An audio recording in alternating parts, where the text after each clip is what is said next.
Quand on envisage le coaching comme une simple pratique de RH ou une véritable profession, je pense que la première chose qu'il faut se dire, c'est que on peut vraisemblablement pas juste enfermer le coaching dans les RH.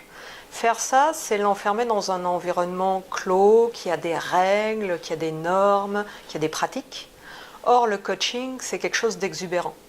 C'est quelque chose de foisonnant, déjà à la base. C'est une multitude de praticiens qui viennent d'une multitude de milieux professionnels et qui sont là pour faire de l'accompagnement au développement professionnel sans s'enfermer dans une pratique ou dans un nom, gestion des ressources humaines, formation, c'est pas ça qui les intéresse. C'est vraiment l'objectif cible. Donc je pense qu'il faut envisager le coaching. Ce que j'ai compris en discutant avec les coachs au cours de mes différentes recherches, c'est qu'il faut envisager le coaching comme une démarche qui va au-delà d'une gestion, parce que c'est quelque chose qui se fait en partant de la personne. Est-ce que c'est une profession ? C'est aussi une fausse bonne question, je pense.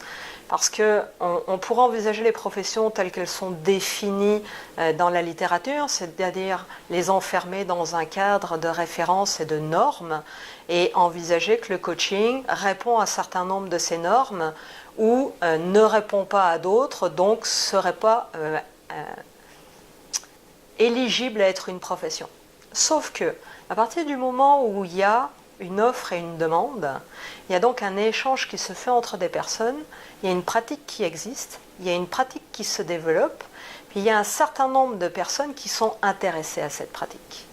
Donc dans ce cadre-là, la pratique existe au milieu d'autres pratiques qui se sont spécialisées avec des visées particulières, la formation, la psychologie, le mentorat, qui sont juste des fonctions, juste des professions, et le coaching à travers ça arrive à se développer et arrive à proposer quelque chose de différent, ou en tout cas tente de se différencier de tout ce qui est proposé à travers les autres pratiques.